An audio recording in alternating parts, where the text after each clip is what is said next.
Go. I write stuff in podcasts too. God, I hope I changed the title. That's a hell of a thing to think about right now, right before you actually get like you're rolling in your live. I hope I did. But that's okay. My guest is the amazing Konn Lavery. He's an author, designer, rock star. His computer might have a drug problem. But that's a story we can actually talk about another day. I don't know. Besides, we'll talk about it. Yeah, what the hell? What the hell? It's okay. Yeah.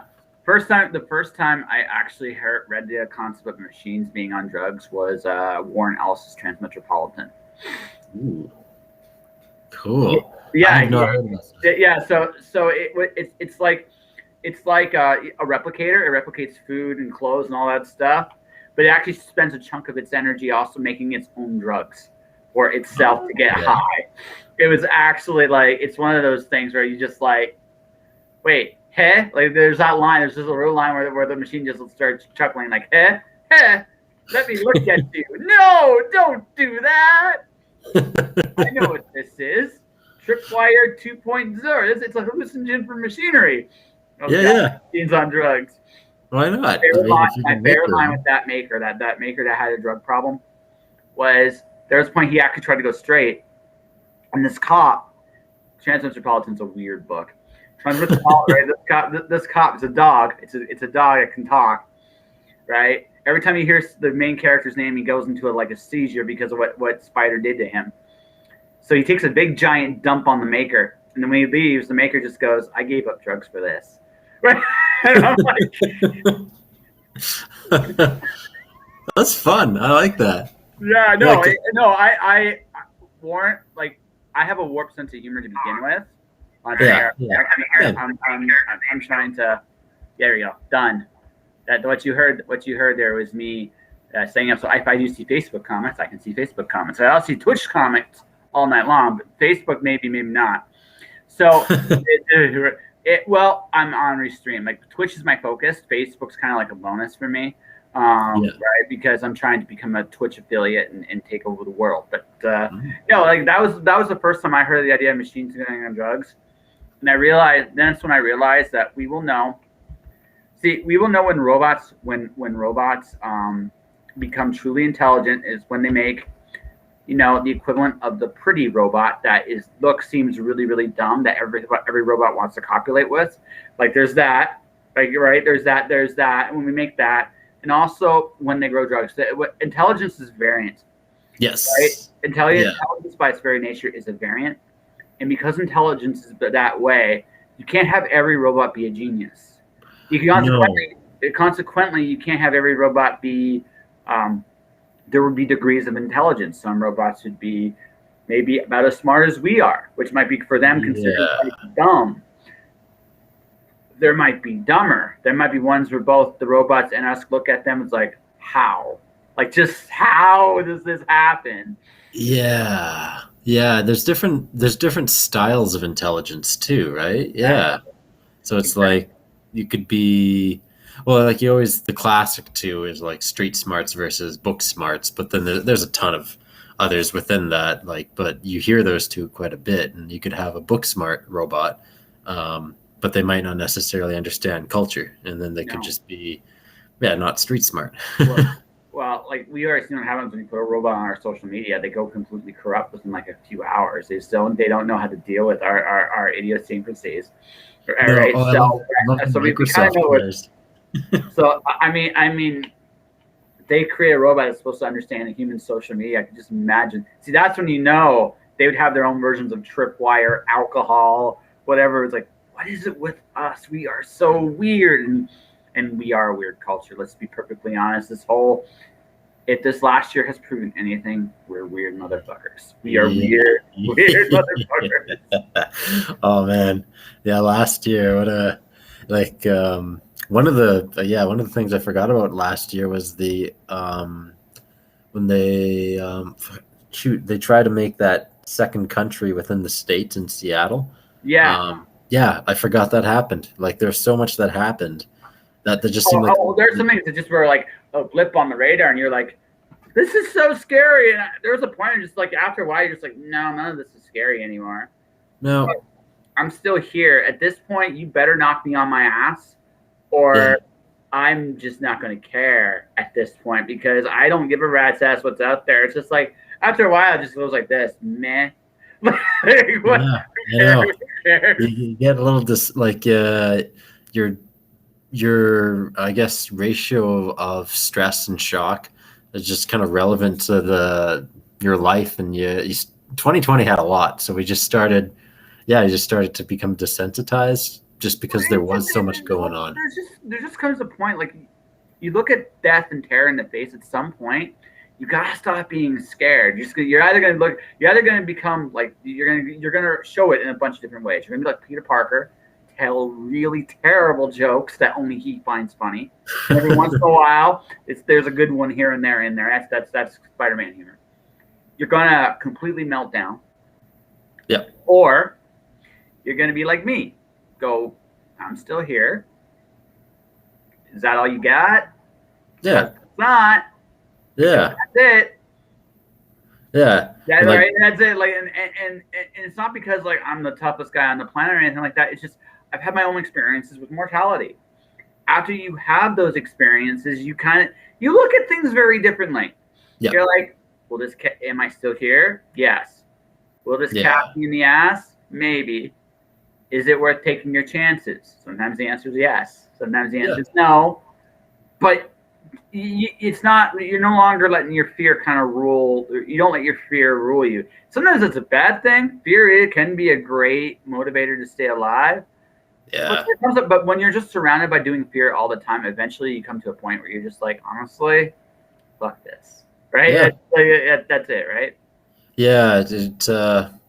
I don't know if this is a good analogy for it, but eventually, if you corner an animal, they bite. I don't know if that's the best analogy for it, but that's kind of what it is. Yeah. There just comes a point where you say, you know what? Fuck it. Let's go. If this is what it's going to be, this is what it's going to be. But anyway, yeah. And knock on wood, we are in Canada, and as a general rule of Canada's history, it's one of the better countries to be in. Like, every country has their issues, but we're relatively safe. Like, we have in the latest problem, like in Texas, at least we have the infrastructure to handle snow, so we're not dying. Well, I mean, to be fair, that is kind of freakish but like Texas is hot. Like, I lived in Arizona. Arizona's hot.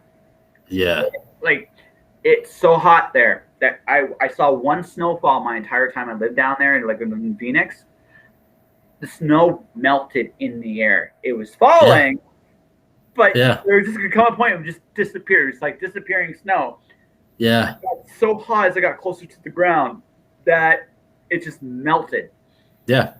I was there 2 years ago in their winter to go see A Perfect Circle, and I was like, this is our summer. This is great.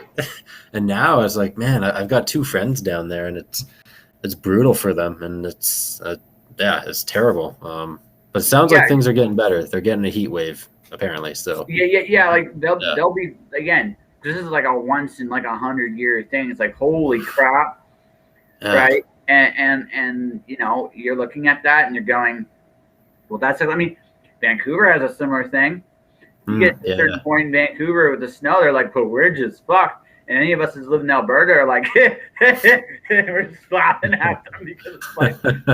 Well, we've got it built. Like, our power and everything's built for just about -30, like just about, because our railroad, or I guess our LRT in Edmonton, cracked.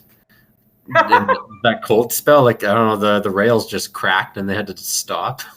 So we're just about. I wonder what happened there. That's interesting.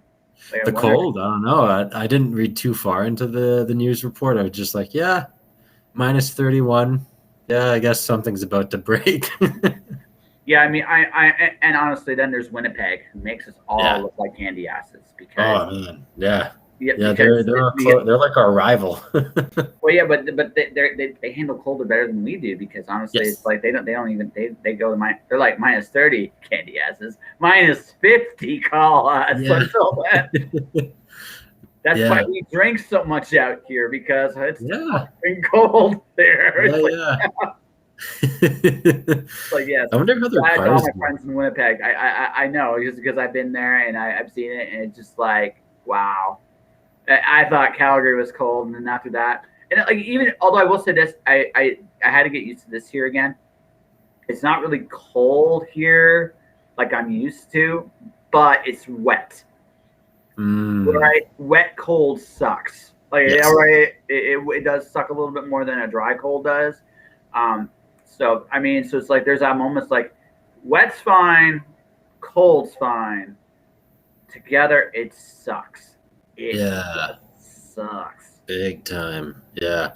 It's like it's like a multiplication table. It just as the temperature drops and the more humidity it is, it just keeps amplifying and Yeah. man, it's brutal. Well, and then Yeah. there's the other way. It's humid. It's hot. Like this, like sleeping in sweat is not something that you want to do. But it's welcome to Ontario. Yeah. My I, ugh, ugh. Yeah. You Pretty know? much everywhere you go, you've got some sort of weather situation, we'll call it. Yeah, nothing's perfect unless you're in Tahiti. Then maybe everything is perfect. I don't know. Even Yeah. though I'm sure they got. Well, no, wait, they got hurricanes. So I mean, Yep. There's another one. You can't win. no, we can't win anywhere. All we can do is do what we're supposed to do. So tonight, ladies and gentlemen, it is another drink and draw, and this is Konn saying hi here, and this is Konn because Konn is an incredibly talented designer, and on top of the fact that he creates excellent books, and so I thought we'd have a little drink and draw with him. And so tonight, what are you doing, good sir? 'Cause I'm going to probably keep going down the path of Mortal Kombat. And I'm probably, yeah, so I had like I've done 4 of the 5 recommendations. They recommended Katana, which is the first time I drew boobs. Cold, by the way, Katana, Mortal Kombat 2, is Yeah. hard to find a front shot of her in that, like, because you know how the old arcade games were, they were side scrollers. Yeah, yeah. Yeah, it's really hard to find a picture of her that's not a side shot in Mortal Kombat 2. Yeah, yeah. It's hard. I looked for it because that's the classic look. You want to do the classic deal, and you're like, I can't find a side shot. I find everything but side shots, right? So that's why I did her. And I did Cabal. Cabal was always fun, and when he played Mortal Kombat 3, I must admit, I played him primarily to spin people. I wasn't necessarily good with him, but he was fun to spin people with. And I did Shiva, and I did Kung Lao. So I got one. Yeah, Kung Lao is the easiest of the 4 to draw. That all said, Mortal Kombat's hard to draw. Actually, very, very, very hard to draw. Well, you know why, hey? Especially the old ones that were 2D, they were photographs. Oh, really? That's why. They weren't actually like 8-bit. They were photographs that they processed on a computer and down sampled them so they could actually run on like a Sega or a Nintendo. Yeah, they were Sega. That's why they looked so complicated as compared to like other fighters, like Street Fighter, where Street Fighter was still an anime. Yeah, Street Fighter is like an animation style, right? Yeah, right? There's an animation style of Street Fighter, and one day I will be cool enough to try it. So I'll be cool enough to try it. Maybe not tonight because I promised. Like Mortal Kombat, I'm doing a drawing bid for Mud Park. I got myself inks. Oh my god, you can actually do hair with inks, man. You can do hair with inks, right? Yeah. Maybe I'll draw Mortal Kombat. Maybe I'll do Scorpion Scorpion because everyone loves Scorpion. I don't know anyone that like no one hated Scorpion. Like no one did. First off, Get Over Here was awesome. It's like, okay, whoever did that thought that was a genius. Yeah, just Scorpion's cool. Yeah, Scorpion is very cool. So we'll do Scorpion for sure. I mean, there's Scorpion. So for me, I did Shiva, Kung Lao. I got to do Kano, but now so Kano's also a fun choice. Kano's a fun choice too. He was the how do I put this? He was the bad guy everybody liked. I mean, everybody liked Goro too, but I mean, it was like nobody liked Shang Tsung in the first game. It's like meh, whatever. Yeah. Right. No one likes Shang Tsung. Goro was cool. Everybody wanted to be Goro. That never happened. You always had to fight him, and he always just strong. He kicked the crap out of everybody. He had the first game. Yeah. Then there was Mortal Kombat 2, no Goro, which made everybody sad. Shang Tsung was young, which was whatever. Yeah, no one likes Shang Tsung. No, I guess not, eh? Yeah. I was just thinking about that. It's like Shang Tsung never got any love. It's the truth. He just never got any love. No. Well, and they have so many characters. It's hard to keep track of all of the ones they have. And they keep changing the story too. Like from writing standpoint, they have to, because I mean, it's like it's a property, right? It's become. Look, we all dream of this. We're going to have a franchise that's going to make us zillions of dollars, and then we're going to be like, okay, that's when that fine gourmet meal of art we make becomes fast food. Ooh. Right? because here's the deal. Look, McDonald's makes a ton of money. We all know McDonald's sucks. Their fries never go bad. Yeah. Most of their food never goes bad. Most of their food, like, seriously, depending on when we get up, when our civilization falls and our generations to come try to remember who the hell we were, McDonald's food will still be intact. You're right. They will wonder why we ate this stuff to begin with. And they will look back and think we were crazy. But bottom line is this: McDonald's sells every day. And as a business, from a business standpoint, right, we all can respect McDonald's. In any other way, we kind of look ourselves, it's like a walk of shame. That's your diet. Like, I had McDonald's today. Oh, it's the classic hangover food. Like, actually, they even know it. I remember one time, it was pre-pandemic, they were advertising that they had moved on to Uber Eats, and they were like, when you need it the most. And then it showed a guy walking early morning with a breakfast, and it's like and it was like a young guy picking it up from the Uber Eats driver, and it's like, yeah, you know what you're doing. Who gets McDonald's that early in the morning delivered? Drunk people. Yeah. It's like, they know exactly. I don't want to feel like this no more. And McDonald's will take the alcohol and absorb it. Right? That's no, that's it, man. So I'm gonna do, I think, Kano, because Kano is the man. You're gonna do Scorpion. I think so. It's either that or like Reptile, but he's gone through a few iterations. You know what? I like that they went out of the way to make him different, right? Yeah. I do like that they made him different, because the big problem Mortal Kombat had, was the fact that they always had this tendency to, like, hey, listen, I make green ninja, blue ninja, orange ninja, yellow ninja, gray ninja. Who are these people outside of the fact that they're ninjas? Yep. Does it really matter? Yeah, actually, it kind of does. Yeah. It doesn't look different, though. Like, and that's why, it goes back, like, to why they were, in the original 2, for sure, they were photographs done in stop motion, and then they recolored them. And you can easily recolor a ninja green rather than trying to digitally paint a reptile person. Like, that would take forever. So they had the photograph, so they just made reptile ninja. That's right. No. I get why they did it, but I also in later games realized, we're just cheap assholes. Cheap assholes. We're going to at least make an attempt to at least differentiate him a little bit. And they did. And to their credit, you gotta give credit where credit's due. They did, right? They made him a little different. They made him, you know, a reptile person. He showed up in the trailer too. Yeah. Ah, cool. I haven't seen the trailer yet. Oh, it was a little blip, really quick. I don't even know if he stabbed someone or someone stabbed him, but he showed up in the trailer. It was really fast. Near the end, where they kind of like did a bunch of snippets really close together. Okay. And he showed up, but I think I'll start with Scorpion, and if I have time, I'll have him versus Scorpion. I'll just start on a blank. Oh, nice. Mortal Kombat. I mean, yeah, right. I'm actually gonna angle my camera. I don't know if you guys can. Here, let's see what we got here. I can. Here. So you can do that. So what we can do here. So let me set this up here real quick here. Sure. Let's do this. I'm gonna get a reference photo. And there you go. I'm switching over because you're the awesome artist, dude. I'm just learning. Yeah, cool. Let me find I always find a reference photo. Like, otherwise I don't know what the hell I'm doing. Me neither. That's the whole. Does anyone know? The older I get, the older I get, the less I'm sure. The less I think so. Yeah. Yeah.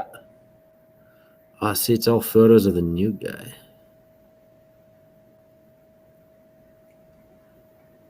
I kind of want the. See, unlike what you were doing, I'm trying to find the original. I want a side position. Oh yeah, because you go with the classic stuff, right? Yeah, like the classic stuff's cool. I mean, it's not a knock to anybody that likes the like. I actually, Neptile is one of the few. I will say, if you prefer the modern one, I don't blame you because he's different. I can respect that. Yeah, and it. I kind of want to actually draw the actual conflict of two of them versus each other. Okay. You know what? I can work with some of these. That's cool. Let me just find the best one. So you've been watching me do all this crazy stuff? Yeah, I've been tuning in and catching your posts, and you've been busy. Just trying to keep myself sane in this time, my friend. Yeah, like it's the best time to do any like multiple creative things to keep your brain active because we're all kind of locked in this. Yeah, well, I look at it like this. Like I look at it like this. This has been an opportunity to kind of. I didn't draw before. I'm not to say I'm good, but I've learned a lot, and it's definitely made me a better storyteller to even try this. Yeah. Right. Oh, I did a really good job with that. But that part, I'll show you in a sec what I did with. Like Kano is easier to draw. Like I know this is going to make people laugh that are watching this. One thing that I've learned at drawing Mortal Kombat characters is that boobs are hard. Yeah, I'm gonna pour a wine because it's a drink and draw. Yeah. Little known fact to the public is I actually brew my own wine. So ooh, cheers. Cheers. That's something I'm gonna have to try next time I come see you. Never. Yeah, I'll either you up here or me down there. I'll bring a bottle. Yeah, that sounds good, man. It's it's not the best motivation, but it's cheap. And I was like, you know what? I could buy liquor at the store, or I could brew my own wine and save money. So that was. And hey, you might search up a little side venture too. I mean, you never know. Yeah. Oh, it's been fun. Like I think I've been doing it. A buddy of mine got me into it, and he was doing it. Ooh, shoot! I think we've been doing it for 2 years now, and then he moved to BC. But now my girlfriend and I do it, and I think 2 years. How's she doing anyway? Good. No, she's been good. She's. I mean, we're in a 1-bedroom, and of course it's a weird environment with everyone working from home because she's at a Fire and Flower, which is a marijuana company, and they being an office because she works for headquarters, they don't let anyone work from the office, rightfully so. So yeah, we just both sit at home working from home in a 1-bedroom. Sure, it has its awkward moments. Oh yeah, it does. I mean, it's a 1-bedroom, so like, but other than that, she's good. She's on a 3-day weekend because they had to have her work on what was Family Day. It was Family Day. They had her work then, so they gave her an extra day off. in blue. And here she is working. Well, she's in the other room. There she is working or just enjoying her time off. Well, tell your better half I said hello. Yeah. I have met her. Yeah. Yeah, she's, I'll tell her that when, if she comes out, maybe she can make a guest appearance. Sure. Yeah, she always makes sure to be respectful because she wants to make sure I'm successful, which is really nice. Yeah. Like if she comes out, I think that would be great. So yeah, there you go. Now I'm starting. Yes. Now I'm moving forward. So yeah. Yeah. I actually recently started the sketchbook. I made a grave mistake. You're supposed to date your sketchbooks. I'm gonna date it right now. That's right. Because I honestly, you forget. You just forget when you got a sketchbook. So I'm pretty sure I got this. I did get this last year. I think April. There you go. Yeah, I recently started a new sketchbook, and it's been fun because like every sketchbook has their own quirks to them, with different papers and different sizes. Yeah. I've still been in just the one I've done. I just started experimenting with inks. So. Ooh, cool. We'll see where that leads me.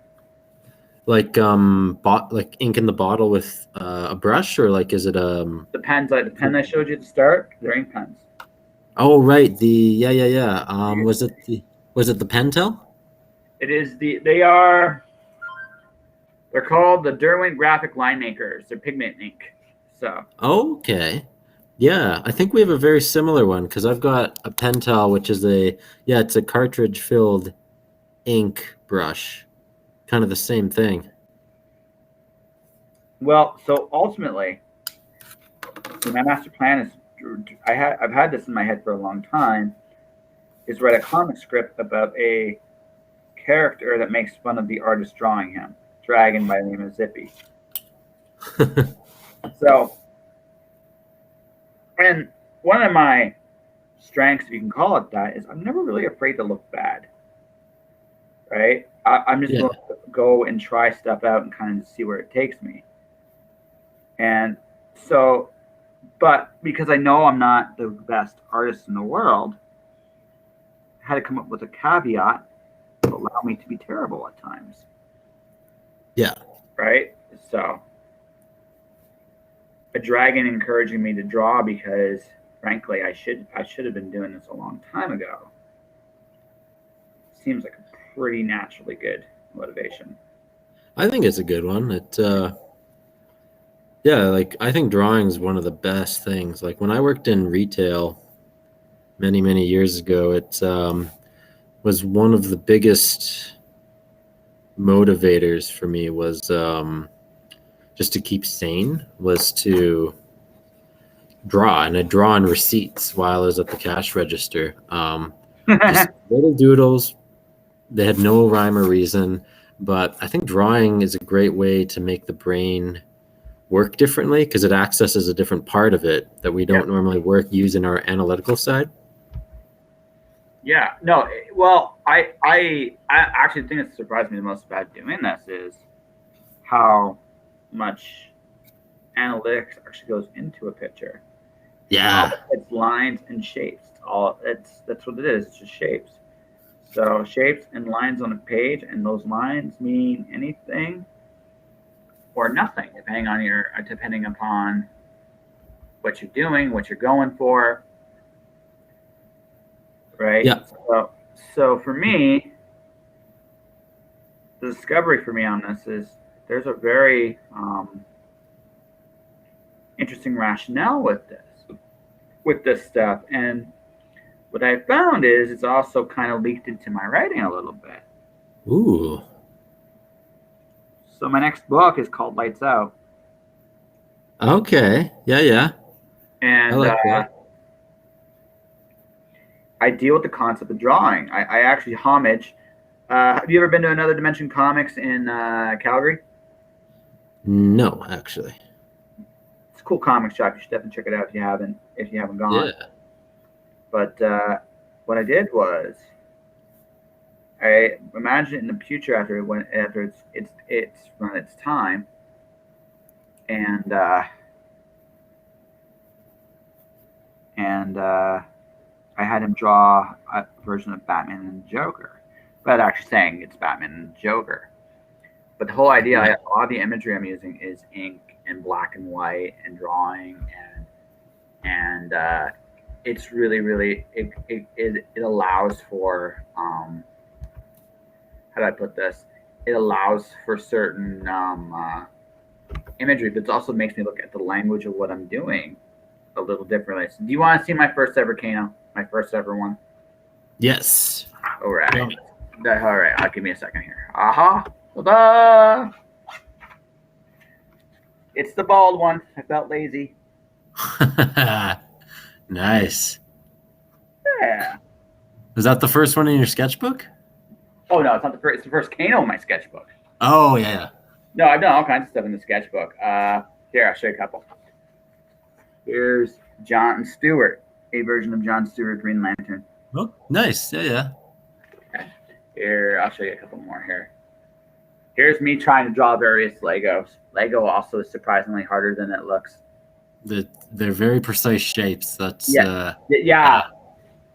So then there's let's go with here. Me having some fun. A very angry jack-o'-lantern going on top of Humpty Dumpty, looking very, very happy to be here. As you can tell, he was very, very happy in that in that page, in that line. The Grinch. I figured out the Grinch pretty good. Oh yeah, you got the smile in there. Yeah. The Grinch. The Grinch. I like the body because he's got that kind of pear body. So, and then there's Ninja Turtles. Nice. Yeah. So I mean, I've been playing with it. Like every week, I do a drink and draw. I've had some cool guests like yourself. I had Rich Perota earlier today. He worked for Marvel and he drew from his Kickstarter stuff. I had Mark Park, who's done Game of Thrones. I've done Elsevier Garza, who's worked with Warner Brothers. Wow. Yeah, I know. Huh? That's like, I'm incredibly flattered, honestly, because I'm just a dude. I'm a dude with a computer in the middle of Windsor, and I get all these cool people. Out, right? I get all these cool people that want to hang out, and I do some really, really fun things and some great stuff. And I'm blessed with this kind of opportunity. But I also just realized it's what I've been building towards for a very long time, right? So I've always wanted a talk show. It's kind of happened. Now I want more people to know about the talk show. That's slowly happening too. And I mean, you get there a little bit at a time, So well, getting interesting guests, like that's awesome. Yeah. Oh yeah, it's quietly been an amazing show with some amazing people. I had James Gardner earlier this week. I had I got Mark Wesley coming up. I got PJ Vernon coming up. I got lots of really cool people like from all these different industries. And also the cool thing about this is this is now a visual medium. Yes. Which is why we do drink and draws, because drink and draws are incredibly visual. That's right. Yeah. They're incredibly visual. And they're different stories. Also, I find with illustrators, right? Yeah. It's not that you guys don't like to talk. You'd rather show than tell. And so this is a place where you can kind of do both. Yeah. Yeah. There's I know a lot of extroverted ones too, but like I do know, like writers, I know also like introverted ones. Like a lot of my friends are illustrators, but they range in personality types. But yeah, it's easier to show what you're doing. It's like I'm working on this rather than to talk about it. With writers, you have to talk about it because like you can't just hold up the book and show the words because you got to read it. That would be amazing. Do a book that's what you do. I'm going to show you the words. you will read this, and it's just big, ginormous thing can blind people. Oh my god! Yeah. Well, that's the cool thing about drawing is you can show stuff, and Oh yeah, yeah, like I hang out with friends, yeah, weekly too on for a similar kind of drink and draw. It's like this casual thing. Friends get together, and we've been doing it for years. And before the pandemic, it was like at a bar. Now it's over the internet, but same thing. We draw, we bullshit, and it's a lot of fun. But yeah, it's yeah, drawing. I think is a healthy thing to do, and honestly, it's the only time I actually get to draw yeah, because busy life, and you know about that. So like that's why I kind of religiously do a drawing night with my friends because otherwise I'm not gonna be able to draw. yeah. And I think it's a healthy skill to keep up. Well, it's almost like a language inducer thing too, because what it's done for me is it's almost like another tool in the toolbox. Yep. And I think one of the neat things about me doing what I've been doing is it's the third time this week. You're a natural jack of all trades. Someone told me it's Yeah. like you just do everything, and Yeah. and Yeah. well, for me, it's interesting because it's not by it. Whatever was by choice. Like for me, it's always been. I'd love to have people help me, but I either can't afford it or, people say Yeah. a lot of things, but they don't actually do it. But I'm serious. So if I want people to do it, if I want to get it done, sometimes you just end up doing it yourself. Yeah, man. I'm the exact same boat, and like that's actually quite frankly why I became, unfortunately, like yeah, I became a jack of all trades where either it's expensive, fair enough, because like there's some really talented people out there, and Oh yeah, not dissing their price, but it's like I'm poor. yeah, Um, but then other times when people are low price, you get what you pay for. So it's like, I for what I'm using, whatever that medium I'm using, is it worth that, or do I just do it myself? So like I've found more often than not, it's better just to do it myself. Like something I've recently gotten into with the pandemic is recording audiobooks, and I've looked into it before, and I totally get why narrators charge certain amounts. Like if you oh want a yeah. It's a good lot of work. narrator, it's like $3,000. If you want a good narrator for like 100,000 words, you're paying 3,000. You can do it for about 2,000. Like that's Yeah. what I would do something like that for about $2,000. Okay. Where I would do it for two. It would also depend though on the book. Like for example, Yeah. I did Brian Anderson's book. Crap, I knew I forgot to do something today. Um, that's tomorrow's work. But anyways, no, Yeah. but I had to learn Esperanto. I had to learn Mandarin. Well, I had some idea about Mandarin because I had thank you Dynasty Warriors for being like an amazing teacher of how to speak Mandarin. Um, Okay. because a lot of names and a lot of names and stuff like that I had experience with because I just knew how to say the X's and stuff because I've heard it before. Nice. Any Yeah. name, Yeah. right? So, but if I were to do that for somebody, that Yeah. that would be a research charge, right? Yes. Yep. To be researching on top of that. So when you start figuring out the research, the Ooh. Production time. you can do a decent audiobook. I assume one complete. So this is the math, ladies and gentlemen, for anyone wondering about audiobooks. This is the math you got to keep in your head. It takes up approximately four if they know what they're doing, right? Which is what you're paying for. It takes approximately 4 hours to do 1 hour, Yeah. approximately, right? Yeah. You'll probably agree with me on that in principle anyway, Yep. right? Totally. Right. So that is what you're dealing with there, folks. That's what you're dealing with. So now, so if your book's 100,000 words, which Oof. right, A lot of books are. so which is approximately 9,000 words an hour. It's not quite 9,000, but that's what it's about. Yeah. Right. Well, folks, a lot of time. That's a lot of time to do it Yeah. well. Right. It is. So if you want the best, if you want the work that you feel that your book is worth, I don't charge cheaply for it because I know you can't charge cheaply for it. That's the other thing too. A lot of people don't understand. It's not. Yeah. You just can't do it because if you do that, what tends to happen is people have this tendency to downvalue what you do.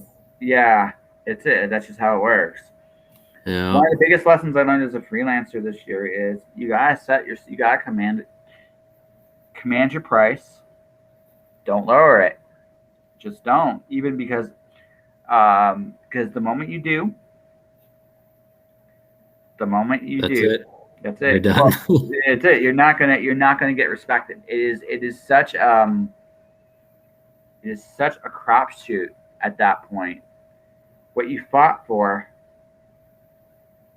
your in terms of respect, Yeah. it can go down the toilet super fast, and often does, which is an unfortunate truth. It's the unfortunate truth about it. It's not.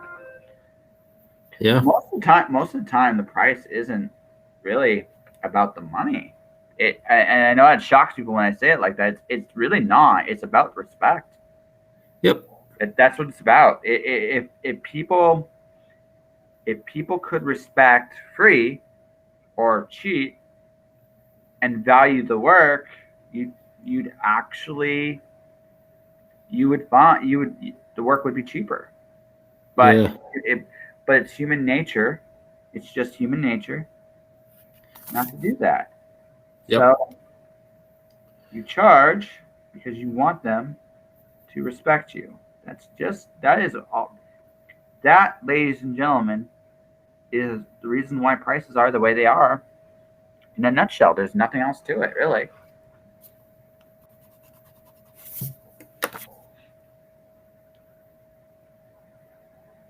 Yeah, and like what your skill set's worth too. That's Oh, sure, absolutely. Yeah. I mean, that's a big part of why skills cost what they cost. Yeah. Right. That is actually a big. I think. I think people. Like I said, it wouldn't be. Like I said, people would be a lot more. Again, I do think. Don't get me wrong. I mean, things would still cost a little bit because you do have to put food on the table, but Yep. But they would be far less if that respect was there. But it's not, and no, it's and I like, to be perfectly blunt, I've duped myself a few times. Like, I still do it.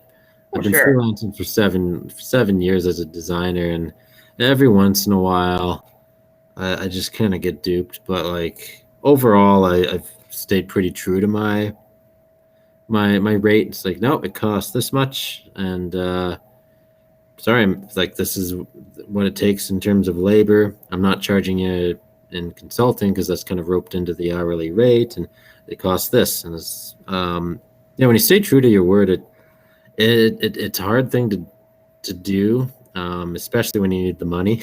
You're like, it's hard to be bold, but you have to be. yeah, I've definitely had to bend a few times when I really needed a gig to pay rent. So it's a tough world out there when you have to quote on projects.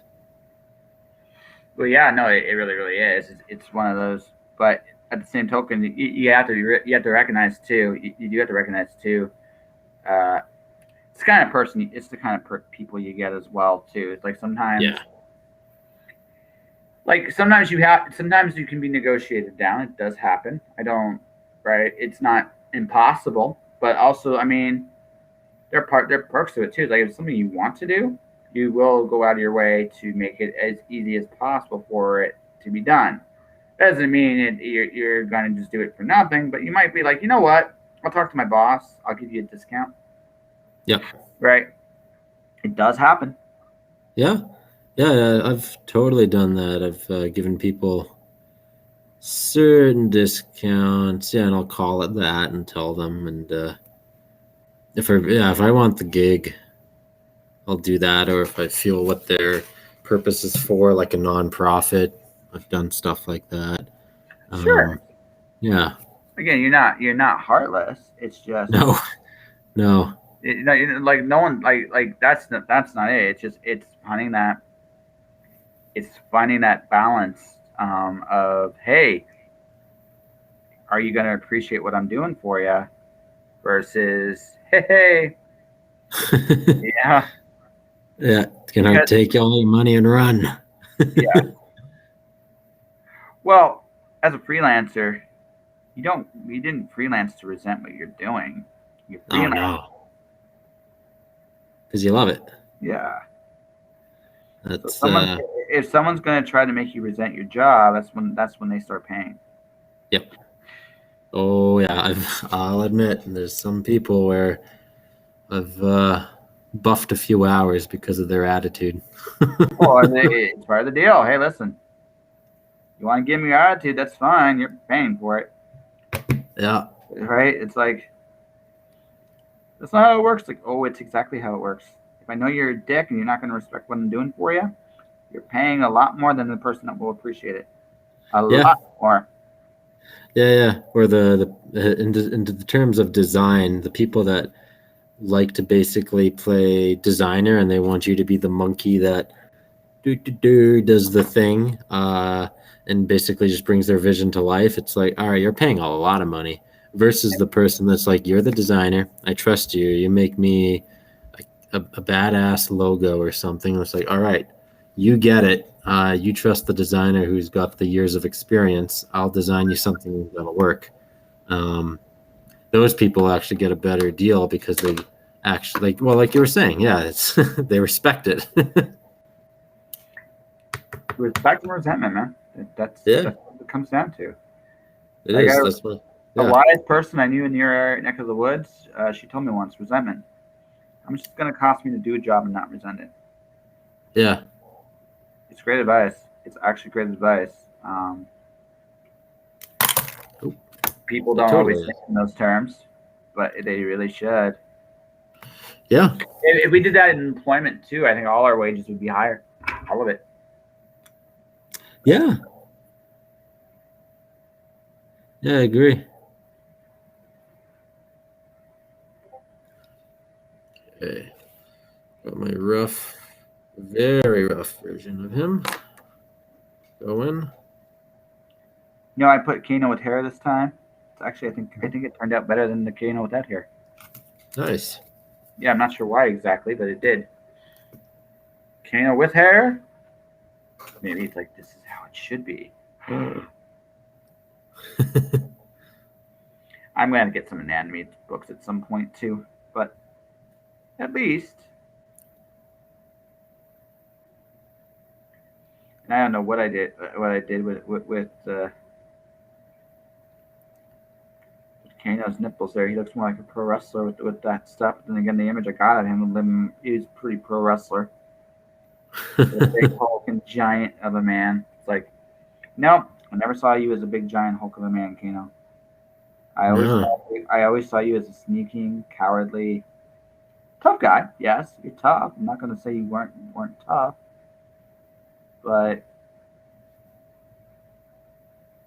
I mean, 0% body fat. Yeah. I don't see it.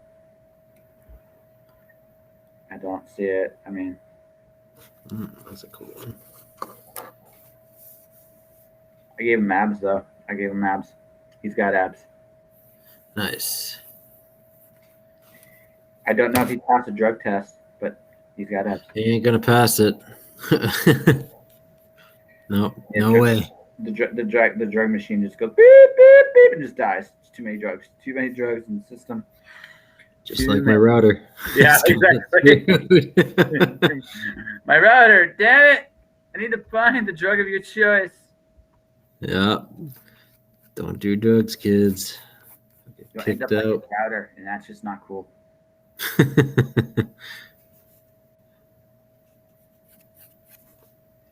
Right? You do not want.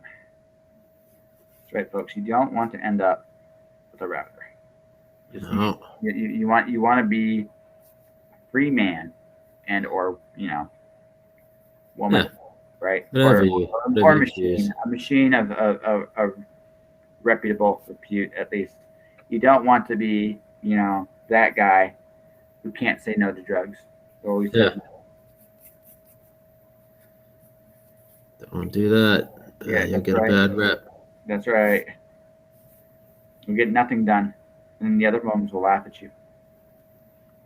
Yeah. So, you want to see the Kano that would fail a drug test?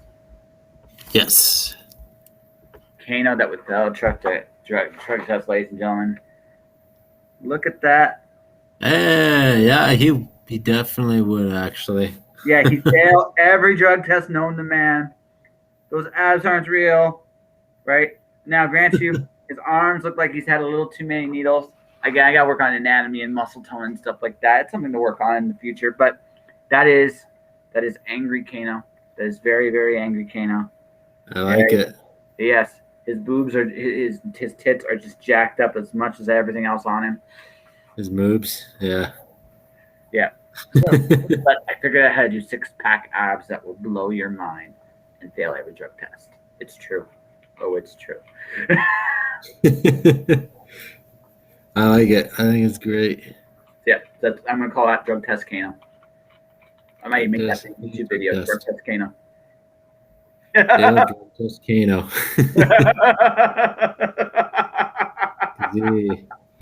Yeah, he doesn't look trustworthy. We'll give him that. He's not someone I would. Well, come on, he's kind of got a porn stash going. A little bit. Maybe that's a side gig. To buy the drugs. He's got a. Yeah. So I mean, he looks like the douchey lawyer type, even with the shirt off. Maybe especially because he has the shirt off. Yeah. And every. that kind of seals the deal. Yeah, it seals like. You, my friend, I don't trust you. There's something about you that's wrong. I'm not sure what. It's maybe the mustache that pisses me off. Never mind the cybernetic eye. I'm not going to ask those questions. It's the 21st century. We're not going to argue that. The problem. No. It's the stash, man. It's totally about the stash. Ain't doing it. It's totally about the stash. It's totally about the porn stash. That's it. Looks. Do you want to know how I secretly discovered the art of drawing the porn stash? The secret art of it. Yeah, tell me. Lego. Yeah, they do have porn stashes. You're right. Yeah, I didn't realize. Like I did I was looking for a Lego Paladin. I drew a Lego Paladin, and I looked at the goatee, and after I drew the goatee, I'm like, oh my god, that's a porn stash. It's a porn stash. Yeah, I've had those little heads. Like I've had those. Yeah. Growing up. Yeah. Yeah, exactly. Like they're totally porn stashes. Wow, I've never thought of that. So what came first, the porn stash or the Lego stash? That's a very tough question. Yeah. I don't know when the porn stash on the stash of the Lego came out first, because Lego's been around. Yeah, exactly. It gives you a different perspective on Jack the Lego Maniac, that's for sure. It's very true. Yeah, the moment he started to grow a mustache, you just knew he was in trouble. That was it. It's over. It's over, right? Well, let's go with. I know what I'm going to do as my finale tonight in terms of things I'm going to draw. What? Oh, I'm looking up a classic Magnus Robot Fighter villain. It's not going to be any flashing. We were talking about robots and machines going on drugs. So Right. So I figured I'd go with the original evil robot. Like they did totally. So his name was H8. Stood for hate. Oh yeah. I don't know if you ever. So were you a big comic guy when you were a kid? Not really. No. So I don't know a lot about comics. I read Sonic the Hedgehog. That's a big one. Hey, listen, Sonic's a great choice. Can't argue with Sonic. Most people will not. Most people will not argue Sonic with you. They just won't, because Sonic was the shit. Sonic was cool. Yeah. I was a big Knuckles fan, so I read a lot of the spin-off ones. I used to like the cartoon. I'm not gonna lie. Yeah, those were great. They were into chili dogs. That was like the whole thing about those ones. Yeah. They're Well, there was obsessed two with Sonic cartoons at one. There was two Sonic cartoons at one point. The second one was a little bit more serious. Yeah, that was good too. Yes. Did they free everybody eventually? Because that was what I was hoping they would do. It's very much like the arcade. No. It was very much like the arcade concept, obviously, where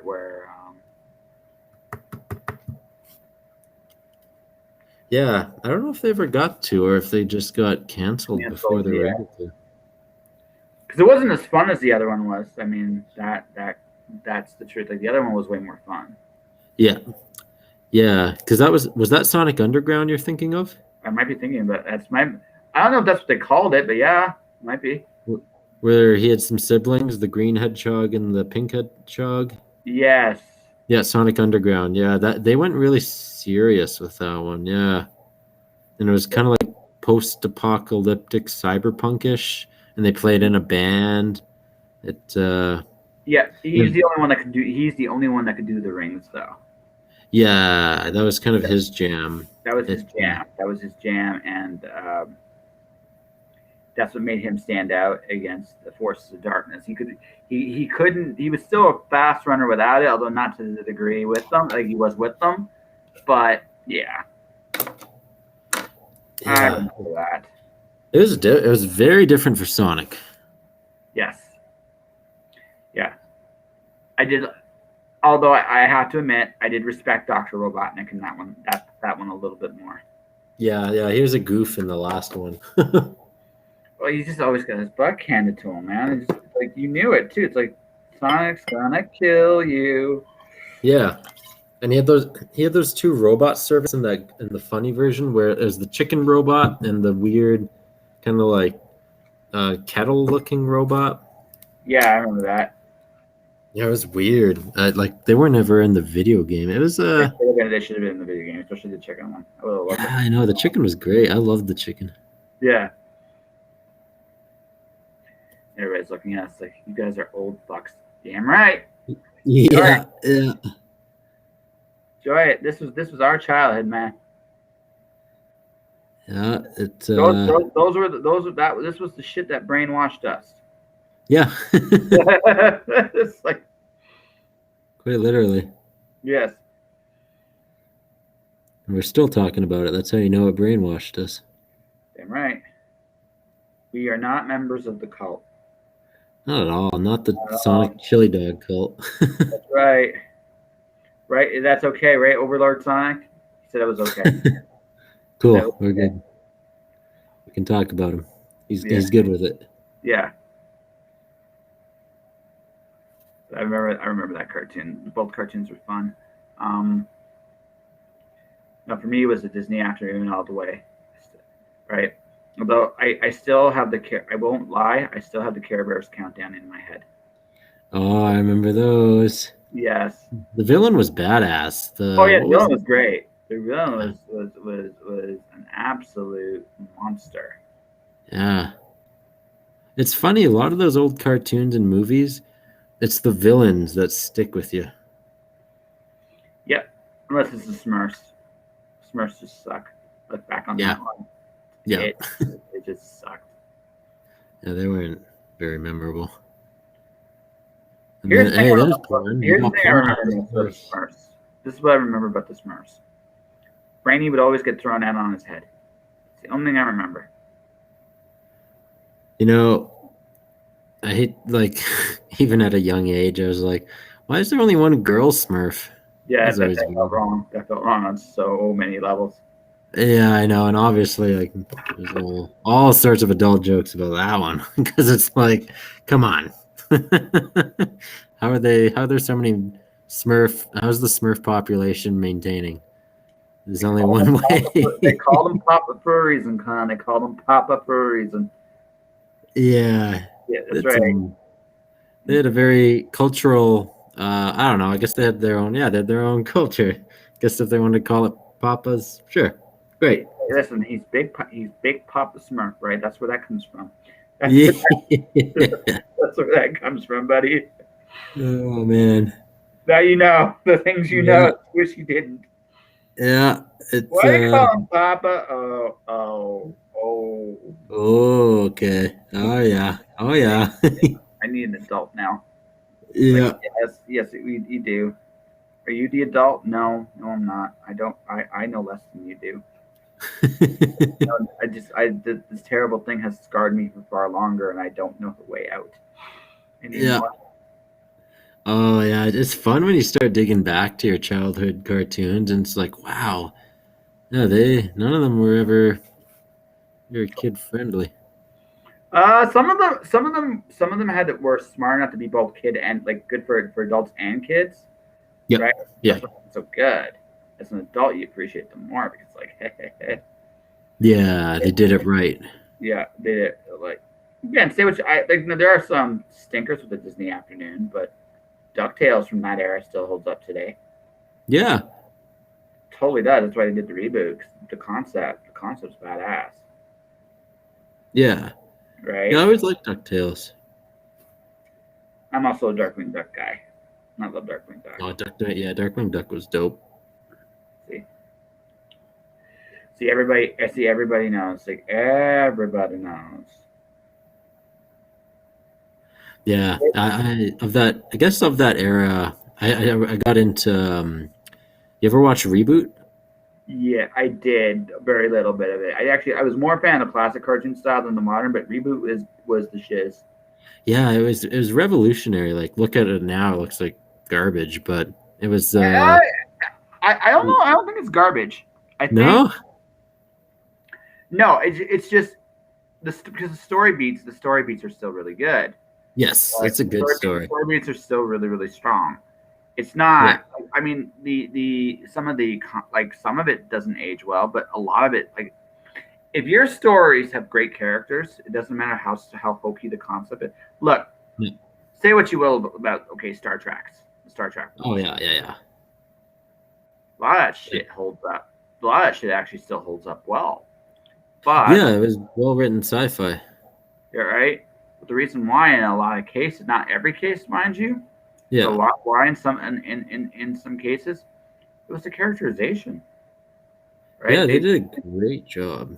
Yeah. Now I can't look at Associates Communicators seriously anymore because that cell phones ruined that little thing.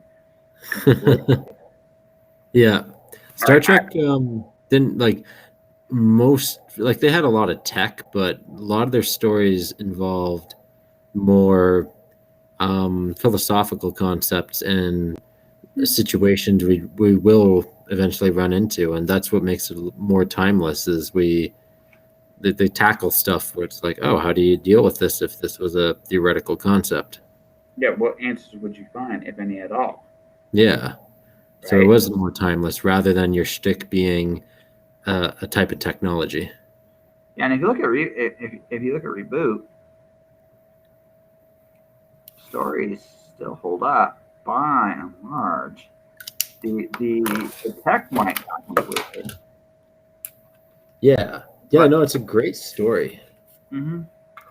Um, I'd like to see it semi-modernized Oh wait, they tried that. No, it wasn't good. They tried to they tried to reboot, and it didn't work.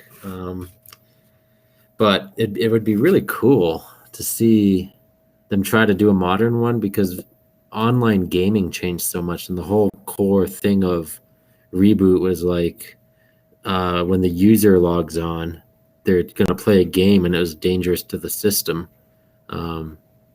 Yeah, I'd love to see them try and modernize that. Be a fun idea for sure. For me, Yeah. my favorite from that era was Samurai Jack. Oh yeah, I remember Samurai Jack. Samurai Jack's shit.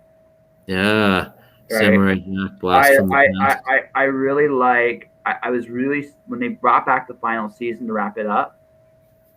I actually really enjoyed it. It was a lot of fun. I've always meant to watch it. Was it actually good? Yes. Okay. Yes. Okay, I'm gonna have Yes. to find it because Yeah. man, Yeah. that was so good. The ending is a little sad. I'm not gonna lie. Ooh, It's a little sad.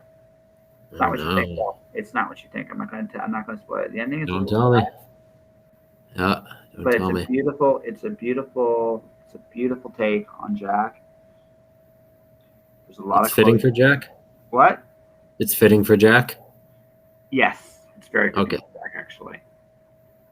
They did a really Okay. good job. They did a really good job of finishing that story. It is a beautiful, beautiful ending.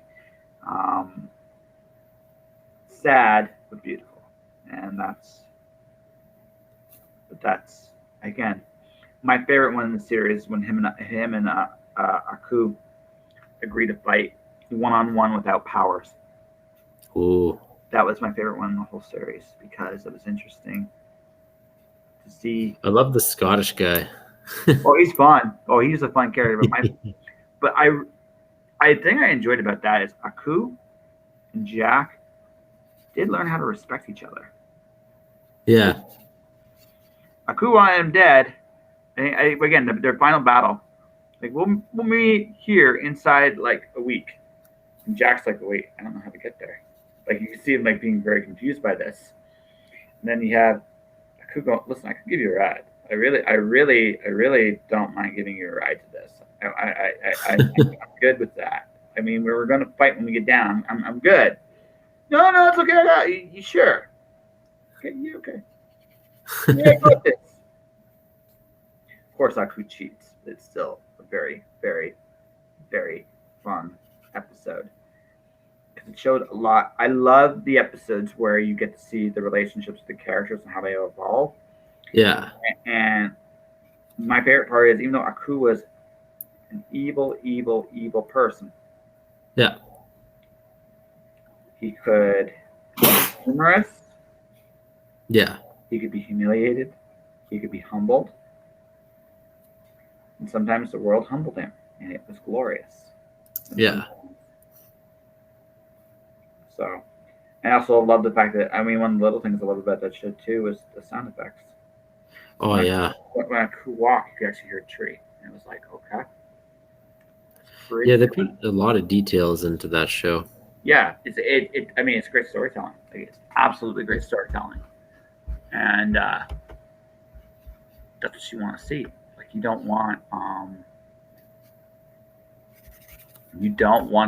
want to see a, what's the term? You never want to see a, so here's my evil robot. You want to see my evil robot? That is a good evil robot. Oh, it's a good evil robot, yeah. I wouldn't trust him. I would. His name is Hate. His name is totally Hate. Yeah. And yeah, I mean, that's the best part. So like when you do stuff like this and go, I meet good people and they do amazing stuff. And like I said, I like to think I'm getting better. Maybe I'm wrong. Yeah, no, I've watched some of your stuff like posted on Instagram. Yeah, here from your first one, you're starting to learn form, which is really the big one. So yeah, you're learning. Yeah. Which is huge. I figured out shoes now. I actually figured out shoes now because that boggled me for a minute. It's like, how do you do that? Shoes are tricky. Yeah, but I just figured out a shortcut. Oh. So like, what? Small circle, big triangle. Oh yeah. That works. It's like, haha! I've learned something and stuff. Yeah, you start with small, or yeah, like you were saying before, you start with shapes, and then you build on those. Like you build a foundation, Mm-hmm. and then you've got something to work with. Well, actually, now when I do a drawing, I look at drawings. Like, okay, how can I simplify these things? Now, people in Yeah, forums still like again, Mortal Kombat's super hard. Holy crap! their But their costumes are detailed. what? Yeah.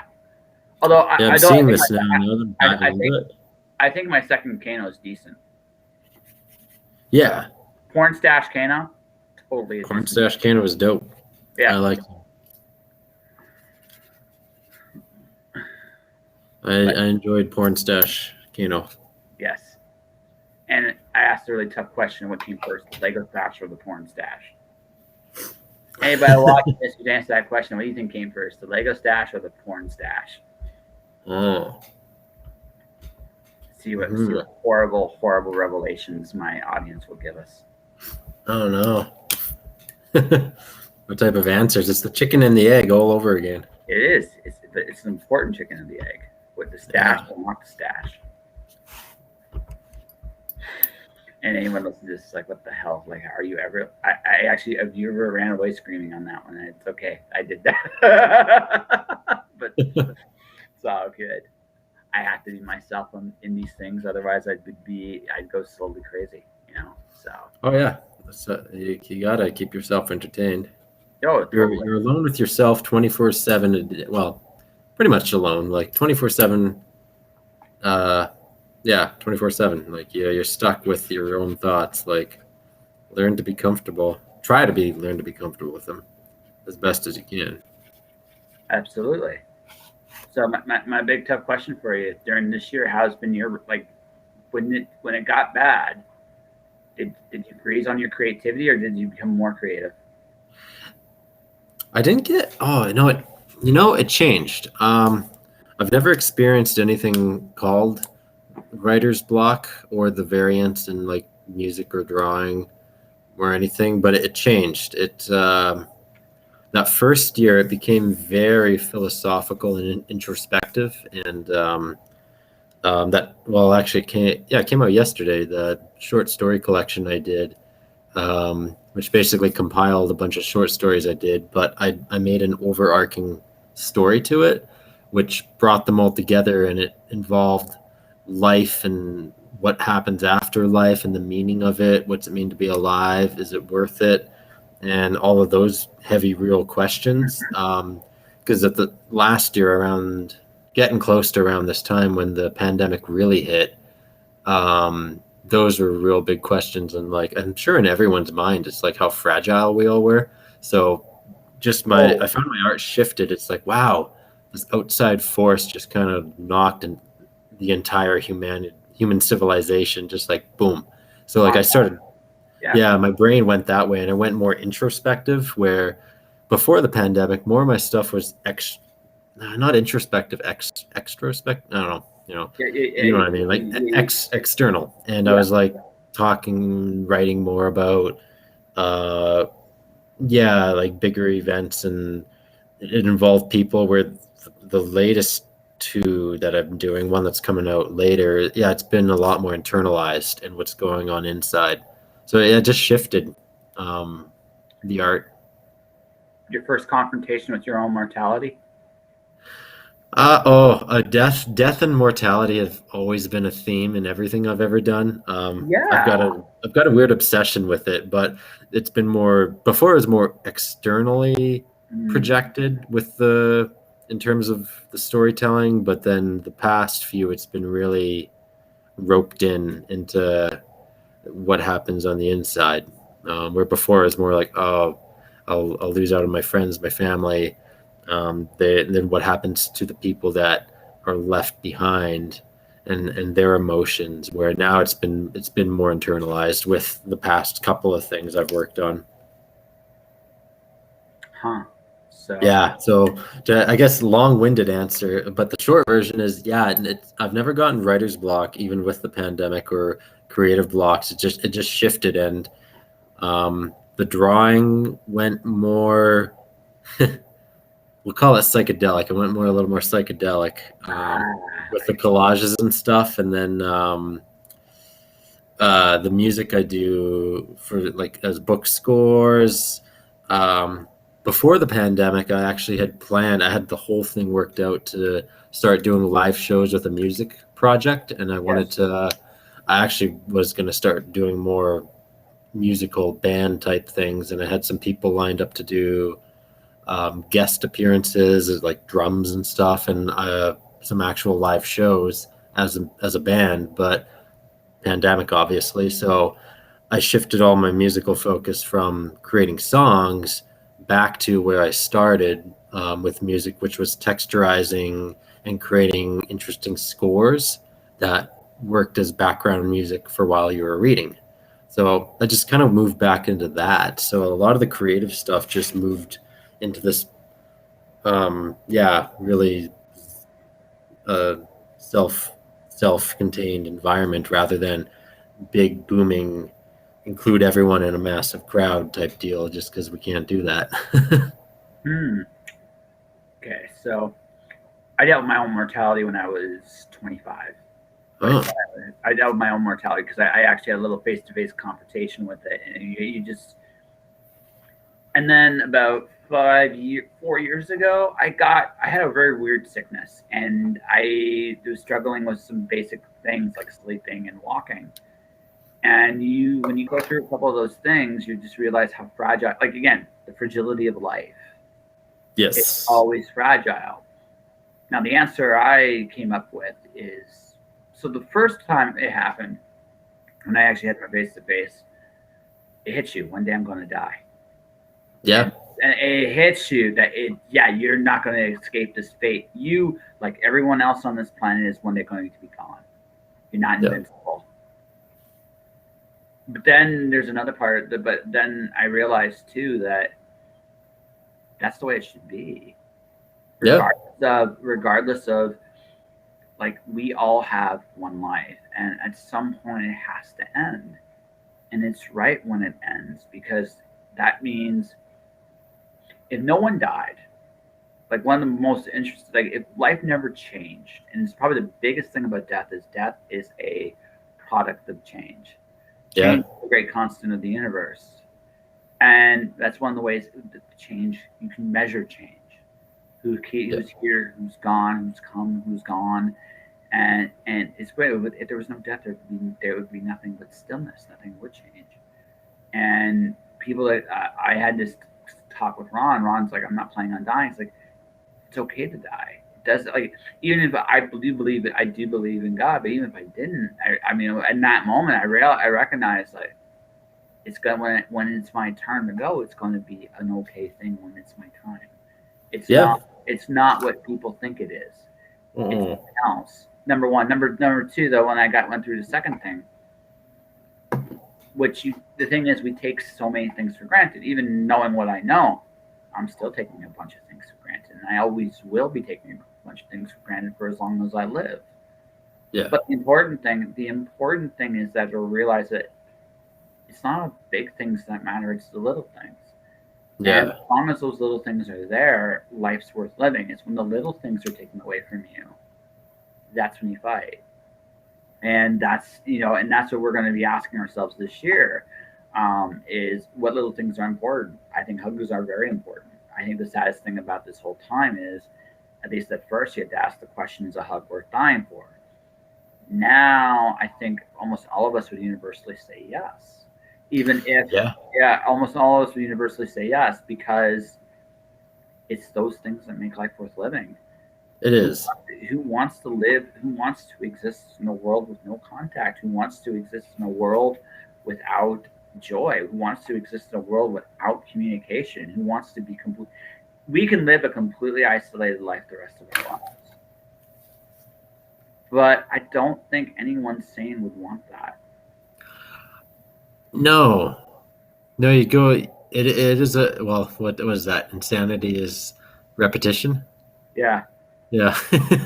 So, why would you want that? Yeah. Like, I don't think that actually makes sense. And yeah, no, I totally agree with you. Like, it's like a short-lived.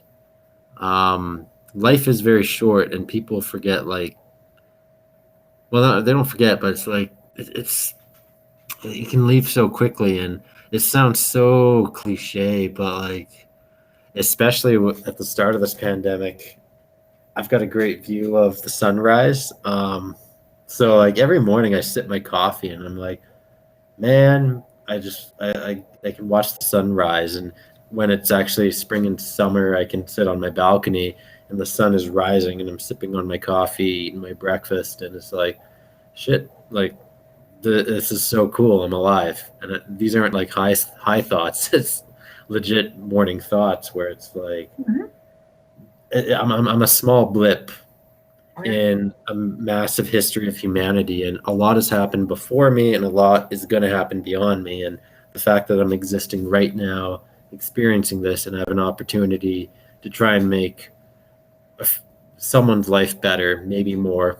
I make art, and I truly do believe, more cliche cheesy stuff, that the universal glue and foundation is love, loving existence, and not like romantical love, but like actual true love. And that is the kind of thing that's really gonna, um, that's the thing that really binds us and makes life worth living. If you don't love it, like that's when things become more of a situation where you gotta resolve it and go through some trials. But I think that's a key ingredient to life, is loving. So I'm going to ask you probably the deepest question I'm ever going to ask you. No joke. What is Oh, love? oh man, I read a book on that. What's his name? Eric? Is it Eric Fromm? He fuck. Sorry. Let me look it up. Hold on. I'm pretty sure Eric Fromm. He wrote that book, dissecting the human. Yeah, yeah, Eric Fromm, or Eric Fromm. He wrote that book, dissecting the destruction of humanity, and something along around those lines. But he wrote a book about it, and it was bang on to what I've always thought about human love, and it's this deep rooted concept that has nothing to do with romance or loving your friends or something. Like those are there and obviously part of it, but love is the, you can call it appreciation, you can call it living in the moment. It's all of those things involved in one. And as if you like something, that really shows that you are living in that moment and you love it. So love, from a scientific standpoint, is a really difficult thing to determine, and you can compare chemicals in your brain. It is a, I think it's more of a philosophical concept that is, that's where its definition lies. So would you like my answer? Because since I asked you, I'll give you my what I've learned about love. Honestly, okay. Yeah, yeah. I had an ex girlfriend. She drove me nuts. I loved her, and we weren't. At least at that time, we weren't meant to be together. I still love her, and I always will love her. But I loved her enough to let her go. And Oh yeah. everybody thinks that's the cliche of the fact of, oh, to love, better to love than lost. No, no, no, it's not that. Here's the thing: if you love somebody, if you truly love somebody, you will give them, not that you let them go, you will give them the freedom to be who they are, Yep. no matter what. When you love somebody, that means that they might do things you may not agree with, but that's okay. You love them, you believe in them, you trust them, you let them do their thing. That's what love is. Love is ultimately, to me, it's about freedom. It's about the Yep. fact that I am I care enough about you to let you do what you feel you need to do. In spite of my misgivings, in spite of my advice, in spite of my whatever I might believe, it doesn't matter. This is about Yeah. what you want, what you need. And if I have the ability to truly let you go to do those things, that's love. That's really what love is. I love you enough to let you do what you need to do, no matter what. I won't stop you. I won't hinder you. I won't try to get in your way. I will not think about what's best for you. I will not try to grab you and hold on you so tight. I'm going to let you go because I love you and I need you to be who you are. Another ex-girlfriend I still also very much care about. She did that for me. She loved me. And there's stuff, I mean, from a romantic standpoint, there's definitely some stuff left on the table. But I think I think she realized, she's like, look, you need to go and be free to do your thing. And I'm not ready for that. I like just an honest thing with her is she was wise enough to let me go do it. And so we're still friends. We still talk. I still love her. You know, it's not the same love as the first one. It's a different kind of love because you never love anyone the exact same way either. Yeah. Right. You never do. But you, what I've learned is, when you love someone, it's not, I mean, the temptation is to hold on and protect it. And that's not love. That's fear of losing what you love. Yeah. Love is actually when you can let go and be free. Be free. That's it. Yeah. That's what I've learned about love. That is what love actually is. Yeah. If you love someone, you'll let them be who they are, no matter what. And that's why when you see like kids in classrooms acting up and behaving, they trust you. They don't necessarily love, but they trust you because they are in a place where they can be that person. Maybe they don't have that luxury at home. Maybe they don't, whatever the case may be. But here in this space, in this place, they can be themselves. That's love. Like that is love in a nutshell. That's what we all strive for. Does that make sense? Yeah, I know. I agree with you. Yeah, I agree with you. Yeah, I think that's a good part of it. Yeah, because it's a big top. Like it's a big topic, and I know. As I told you, this is probably the deepest question I was ever gonna ask you, and that's why I threw it at you like that. Yeah, I love it. Like, because I think about this all the time. Like, man, again, it's so cliche. Like, love and death are like two things I think about a lot of. Is like love of life, and everything that's included in that, like everything you've said and that I said. But then knowing your immortality is a big thing.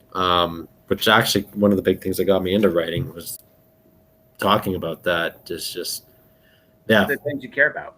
It really is, because they're the two biggest things that define our existence. I think it's like that. Those are that. Yeah. Death, is death fascinating to you because it's the fear of the unknown, or is death? No. No, I'm not. I'm not. For me, it's to me, it's a giant void. Like I know you said you believe in God. For me, I've jumped all over the place. My parents are Christian, so I grew up in a Christian household. My dad still believes in God, the Father, and the Holy Spirit, and the Son. Catholic? For me, I've jumped all over the place. Like, man, I've read a bunch of different religious books, and it's never been the fear of dying and the unknown. I think it's been more. I go through different two-period on and off switch. It's either I'm going to be pissed off that I died. I'm like, God damn it, I wasn't done. Or two, it's like it's bliss. It's like, oh, finally, like I've got it. I did it. I had my time. Awesome, I can go. But like it's on or off. It's either God damn it or awesome, I can go. Like there's no in between. It might be both. So you talk about Life is Short. I saw one of the final episodes of NYPD Blue. Old show, very old show. There's a scene where he meets a ghost of his partner. It's like a cameo guest appearance. It's the last season. They're doing like a. He comes back for this one episode and this one scene, and one of my favorite lines I've ever seen in any television show is life is not short. Life is long on possibilities. We're only short on time, man. We're not short on possibilities. No. Right now, so when the plague started, I was in Vancouver, British Columbia. thinking about getting into the movie industry. It was actually training a little bit to get into the movie industry because that's something I hadn't done. It's something I still consider up the road I may do is I might become a PI on a set and just do my thing. Yeah. And I might do my thing and it'll be great and wonderful and I'll be really happy that with that kind of time it wasn't the right time for that. So I'm in Windsor, Ontario right now. I'm kind of house sitting. I'm house sitting a house for my dad right now. So I mean, I can afford to take some other chances. So I have. That time's going to come to an end probably in the next couple months at some point, and I'm going to have to move on with life again at some point. Whether I'll still be freelancing. I mean, I enjoy that so much. It's great. It's great. It's such a relief. Well, the hardest thing about this for me, it took me about. I wish that with the first 6 months, as much as I did some stuff, I made some money and all that stuff. I wish I had figured out my direction before. It took me about 6 months to figure it out, right? And then now that it took me about 6 months to figure it out, another 2 months to set it up. It's been a process like turning this into what I wanted it to turn into, and even now, like, okay, holy crap, I have over 500 interviews, dude. Do you know how much material I have? How much material I have to write stuff for magazines and stuff, just with all these interviews I've done over the last 5 years? Yeah. Right? Yeah. Seriously, right? It's a lot. Yeah. I never considered that. Yeah. Right. And these are like little simple things, right? All about who are you people and why are you on my screen? I don't know why you're on my screen. And who's your grandson? All about the squish. What? I have no idea. That's a great name, though. It's an awesome name. Nice to meet you, Robert. Hi. Hi, Robert. Hi, Robert. How you doing, bud? No. Hey, just welcome to my stream. Welcome to my stream, man. Oh, okay. Okay. Grandson's computer. I don't know. Couldn't tell you. I don't know. I don't know. I don't know why I'm on. Maybe your grandson follows me on Twitch, and this is his regularly scheduled episode. This is what I do every Friday night. How you doing, man?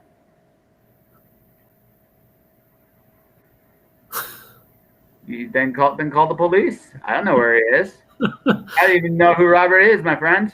Jeez.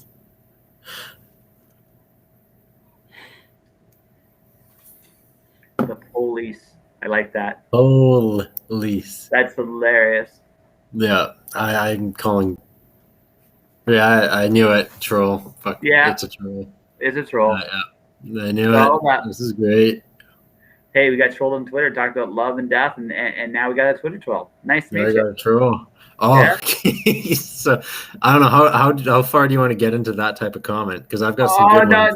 You know what? He can have his moment. Is there anything else going on? Would you? I'm Josh. How you doing? We'll take this a minute here. Oh yeah. No? Okay. Yeah. I know some good ones. Like, are they puns or what would you call those type of things? Are you a do boy? He's gonna try to rope you into a. Yeah, I know. Yeah, I don't know. He's gonna rope me. Yeah, it's not gonna work that. So, anyway, as I was talking about it here, life is long on possibilities, and the fact of the matter is, we always get this opportunity to be whoever we want to be. We can choose to, like, I've chosen in this time to embrace the possibilities of freelancing. And the fact of the matter is, for me, that means that okay, cool. Anyways, that means that for me, it's just like I don't want to go back to a day job. I enjoy like coming up with all this material, right? I mean, I like before we even like did it tonight, I did my I wasn't able to pitch because the talk show took so long to fully set up and get myself to a position where I can comfortably do everything in a timely manner. So I didn't pitch anything for a little while. So what ended up happening was I found myself in a position of okay, I know what I'm doing, know what I want. So now I'm like I was just talking to someone on LinkedIn and it just hit me. Oh my god, I've done so many of these interviews.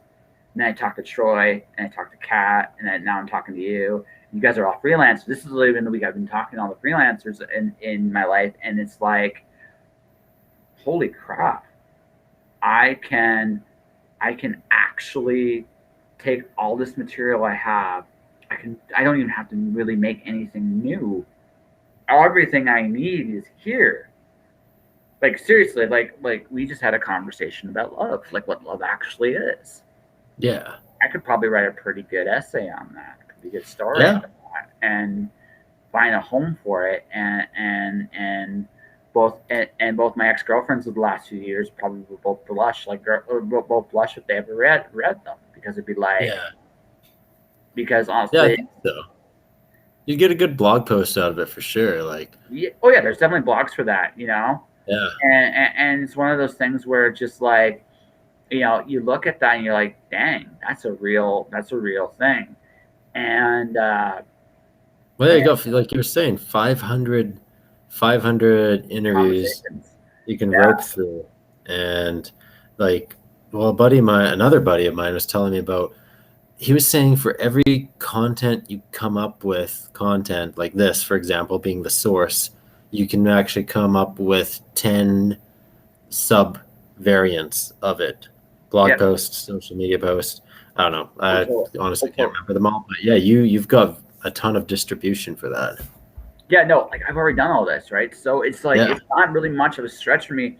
I took it like my first pitch this year was about reusing my content, just as a writing post for a writing guide. I got that immediately. Pop, not even trying. Second time, so I mean, I've talked about expectations this year, right? What expectations are in terms of storytelling. Well, that's a good story right there. Yeah. Talk about death and love in this conversation.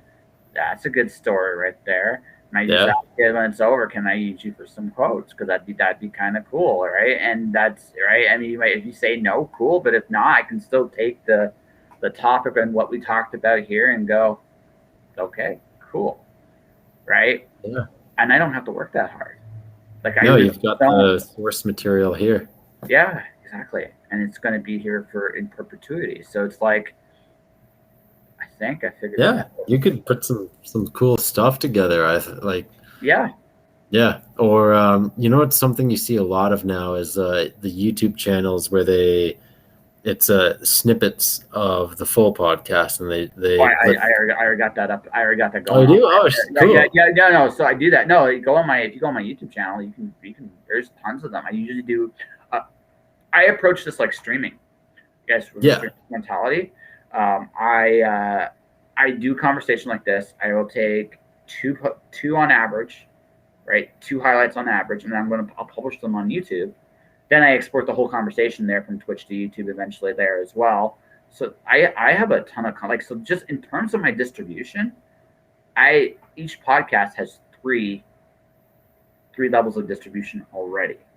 And I've noticed so this week was last week was the first. I broke 500 downloads in a week. Yeah, it's not too bad, right? And you know, and it's funny too because for me, this is what's happened is my podcast numbers maintain a certain level for the longest time, right? Yeah. But the thing is, my audience has shifted. It used to be a Canadian audience. Now it's almost a completely American audience. Right? Yeah, that's interesting. Yeah. Well, it's one of those things. I mean, I've been doing it. I figured there was a catch. The catch is I've been doing it for so long that there are some people definitely on my friends list for sure that definitely take it for granted. He's just doing his thing, right? There is that. You gotta be into your own stuff, because if you're going to rely on other people, you ain't gonna fly. You gotta be into your own stuff. You gotta love what you do. Yeah, exactly. Love them. Yeah. right? So that's the thing, right? So one of the things I've learned doing this and being part of this whole journey is, but I'm trying to get my audience to grow, and so scale is part of it. So I scale this 3 different ways now, but now I'm like, okay, now I got all this material that I could even if I'm selling it for I'm making $70 essentially for this piece I wrote at 600 words. If you do the math on that, that's actually a pretty good page rate, right? Yeah. Right. So if I could do that even on a regular basis, say I did that once a day, $70 a day isn't terrible. It's not like, and it's like 2 hours. Can't live off it yet, but like that's still good money. Yeah. No, if I could get to $100 a day, then I can live off it. It's livable. But I mean, that's the goal. But I got 70 today, and that was just one article, 2 hours of my life, and a conversation and a couple conversations I have already done. Yeah, that's awesome. Yeah, so finding your niches, ladies and gentlemen, like that's it. Like for me, the journey to finding those niches was the challenge. But now that I found them, so I probably got another year of growth. I figure probably another year of growth, but it'll balance out. I mean, how long did it take you? Like once you figured out everything you were gonna do and the ups and downs of doing it, how long did it take you? Oh man, I'm still figuring it out. But I think I made the first official leap probably 2016. So I started doing this stuff 2012. So that would have been 4 years. It took me 4 years. It took you 4 years to figure it out? Yeah. And I would say it's a mix of, well, not knowing what the hell I'm doing, but immaturity too. Like early 20s. So I'm like, I was still partying a lot. But as I've gotten older, especially with the pandemic, I'd say that was another big leap. Like I realized conventions aren't happening. I've got to find another way to get my books out there. And obviously the biggest thing has always been ebooks. That's been a big boom for a long time. And you hear about the big indie authors saying how the Kindle boom died down, but there's been a resurgence with audiobooks. So obviously with every...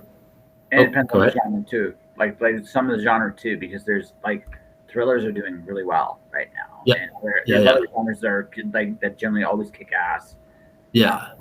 So it's just and it's like and it was like with the pandemic, everyone's locked at home. So it was like it's time to take it seriously.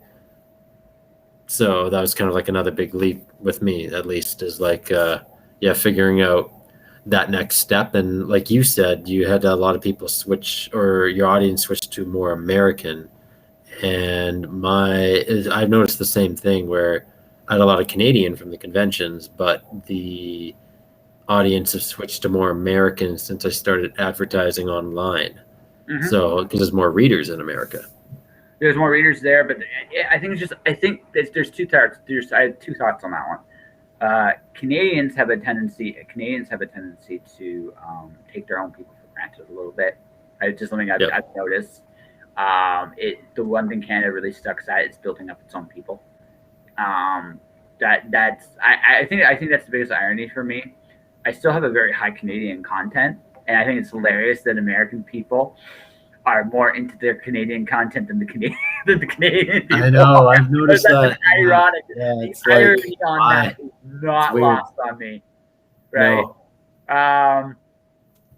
But the second part is, the second part about that is I recognize the fact too that it's also a difference in countries. Like this is the one positive I will say about the United States. I don't normally say too many things, but one of the most positive things I can say about the United States is they do know how to build their own people up.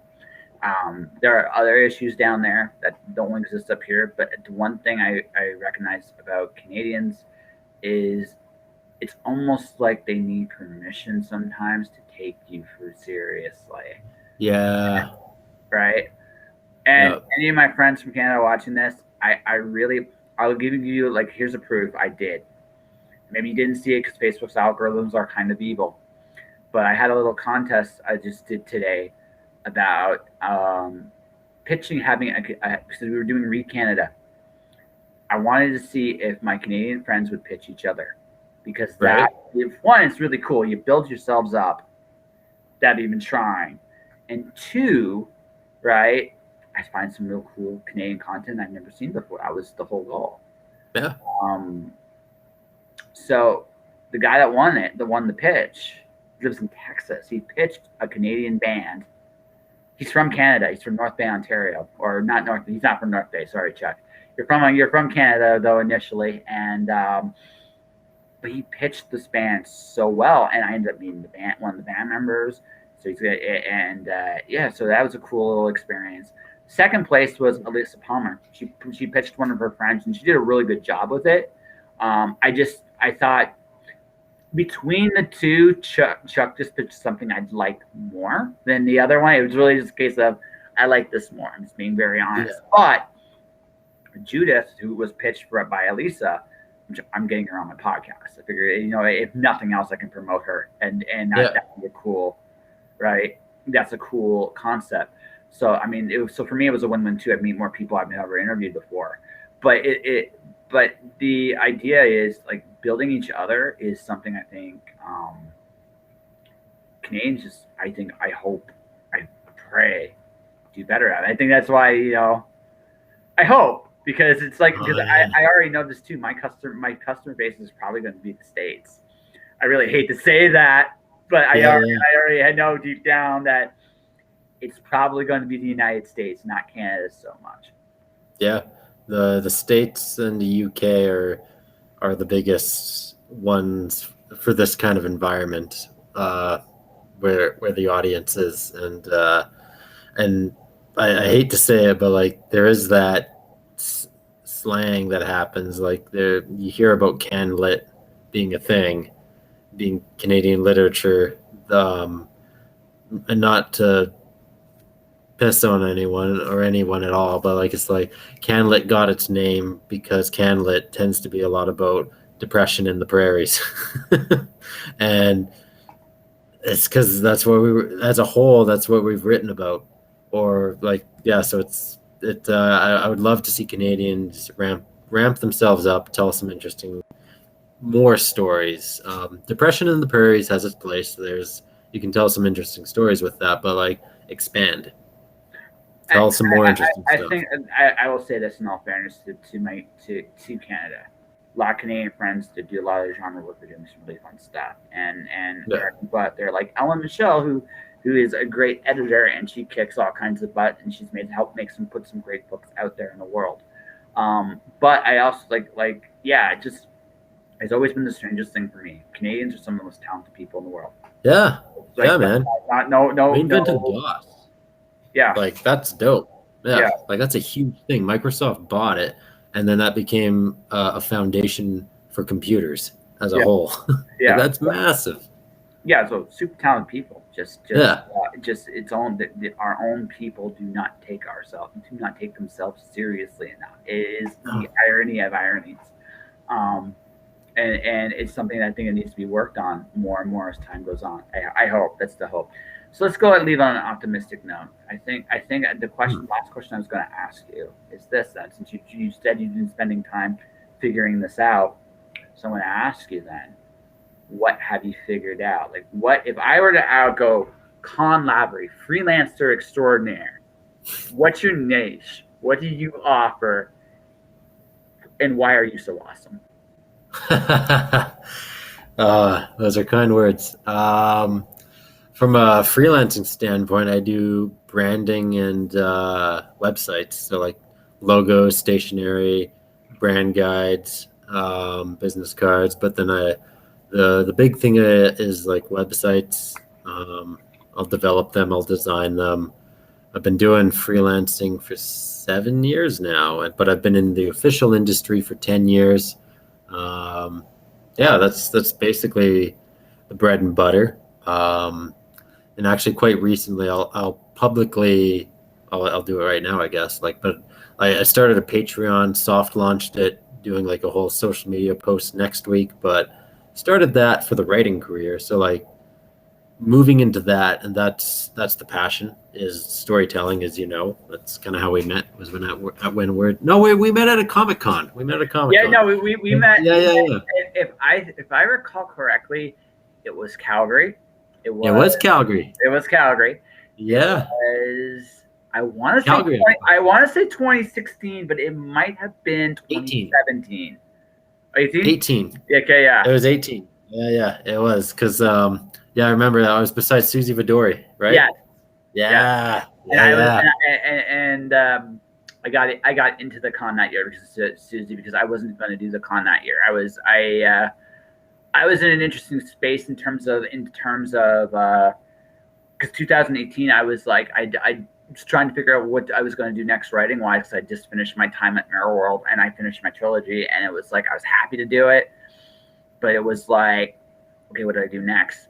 Now I've launched 2 more books. I got another one coming out called Lights Out, which I'm writing and illustrating, and as everybody seems to be saying with me, I seem to be getting better and better at this illustration stuff. So so we'll see where that leads me in the days, weeks, and months to come. But for me, I am a storyteller who likes stories. I do interviews, but also I'll take the stuff in interviews and I will turn them into stories that hopefully will have a resonating impact on people. And that's what I freelance, and ladies and gentlemen, and who knows what else I'll do up the road. So, but that's it. So from one freelancer to another. And actually, you're the veteran here, so I can't say good. I can't say, "Quote, cheers," right? Right. I'm the kid between us on this one. Hey, if you're making a living off it, you're golden. I'm not there yet. For my first year, I made $4,000 in my first year. That's not. It's not bad. It's not. Yeah. It's not. Like I said, I'm house sitting. I can afford to kind of just take these chances. I wish I'd figured out what I know now. Yeah. So I'd be farther ahead, right? But I also realized too, like, we all go through that. Let's put spaghetti on the wall and figure out what sticks. Yeah. And realizing I had stuff that stuck all along. Okay, that's going to be the last question. Actually, that's a good one. Because it took you about 4 years, you said, to figure this out, to figure kind of out what you're doing, what you offer. Yeah. Was it like me? Did you kick yourself and said, I was doing this crap all along, and just like kick yourself hard in the ass? Like, son of a bitch, it was right there in front of me the whole time. I'm still doing that. I'm still doing that. Different reasons for kicking myself in the ass, but like, man, when I graduated, well, even before I graduated, my dad always told me, like, be your own boss. You'll do yourself a favor in the long run, and it kind of resonated. So like when I went to college, graduated, I taught there. It was a great college. Then I had some other jobs too, but the end goal was always to freelance. So I was side hustling on the go. When I finally made the leap, though, that was a big thing. But man, I'm always kicking myself in the butt. Like the best thing I've recently done, really late, was hiring an accountant to a full team with a bookkeeper and all that. Like I had my aunt's a professional too, and she did it for a while, and then I think she's planning on retiring or something. So I had to find another one, but like I should have done it sooner. But yeah, like I'm always kicking myself in the butt. And now the latest thing has been reevaluating my rates, knowing the way the economy is going and playing fair, because I know where the design industry has been at, and some of my colleagues, how they've adjusted their prices, and I've quoted on stuff and the project didn't go through. So I'm like, oh shit, there's not as much money going through in Canada anymore. So there's always new ways. I'm kicking myself in the butt, and I think that's a healthy part of freelancing where it keeps it interesting. If you aren't always kicking yourself in the butt and learning something new, you're like, oh, well, then you go stale. So yeah, absolutely no. Like, pricing is, I guess, the latest. Yeah. Yeah. It's fair. It's fair. All right. I think we've had a drink and draw. We've had some deep talks about love and death. We got Here's the speed. Oh wait, here's the speed. So there's Scorpion. Scorpion. Nice. And then I never. I just did this quickly. That's Reptile fighting Scorpion. So they're not done. Nice. Yeah, but very quick. Pretty dope. Your Scorpion's pretty dope, my friend. Yeah, he's all colored up. He needs some more texturizing, but yeah, he's there. Yeah, that's Scorpion. He's a badass. No, where's the Van Damme spear? Or am I missing it in the hand? Can you see that? Did you put it in the hand? No, not Reptile. There he is. Not there. He got clipped. Yeah, I didn't finish him. I didn't even get the proper quilting. Like it's not done. But I might come back and visit it. Like maybe next time. Mortal Kombat is fun, isn't it? yeah, it's fun, but detailed. Like, man, there's I told you they're harder. Yeah, like the ribcage mask, man. That's I got fixated on that for a little bit. I'm like, man, I'm pissing away time. Yeah. Yeah, no, it's like damn. No, you just get distracted, right? So it's like that's the form first, then all the detail stuff later, right? Yes. Yeah. That's the secret. But okay, so you said you just released a short story collection. Yes, I did. It was a fun thing. Actually, it was the year we met was when I kind of started it.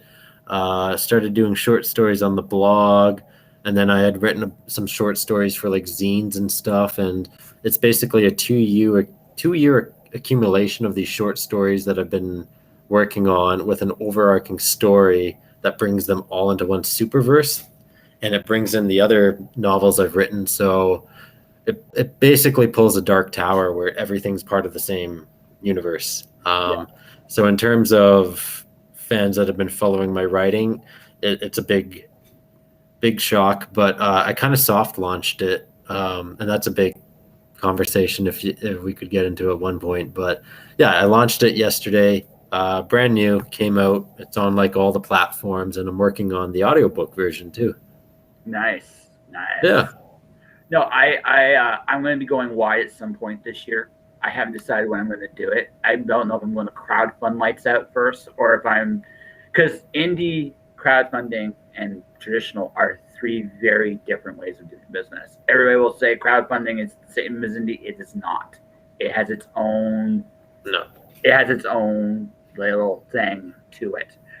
But that all said, that is another conversation for another time. Your short story collection, what's it called?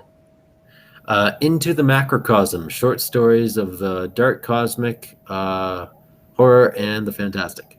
So it's on all the different platforms. It's actually got a lot of my artwork in it. The big thing that I do that I didn't have time that I wanted to do for the show was like photo collages. So like, here's a new one I did. Nice. It's got this kind of artwork where the photo collages are painted photo illustration, so like you cut them all up. So yeah, you can find that on Amazon, Kobo, Google Play, Apple Books. Those are the big ones. Nook, all of those. Very cool. And how can people find you? Yeah, totally. No, how can people find you? Like your website? Oh, find me. Oh, I thought you said that. Sorry. They can find me. They can Google me. They can Facebook me. My name is Konn Lavery. It's KONN LAVERY. You can find it on Facebook, Google, Amazon, Kobo, Twitter, Instagram. If you go to my website, konnlavery.com, you'll find everything. Yeah, that's what I'm just putting up there. That's the one. That's the one. You can find everything. So, ladies and gentlemen, this was my conversation with the amazing Konn Lavery. We talked everything and anything, and we could easily talk for another couple hours. I could keep going, man. Yeah, we could totally keep going. But definitely another night we will. I have had an incredibly busy day, and I am sure so he has as well. But if you guys want to support what I do and what I'm up to, there's my twitch.tv/justjoshingpodcast. Click the follow button or to do that. I am very close to being an affiliate on Twitch. I'm 9 followers away. So that's not that far.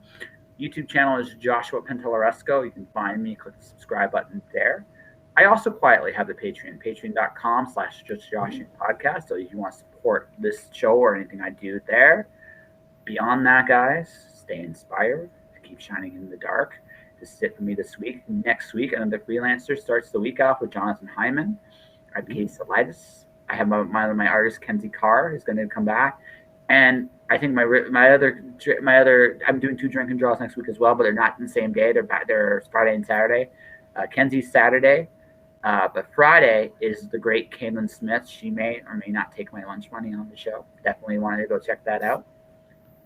But that's next week. For the rest of this week, stay inspired, stay out of trouble, or don't get caught. I won't judge. And you guys take care of yourselves. I'll see you Monday.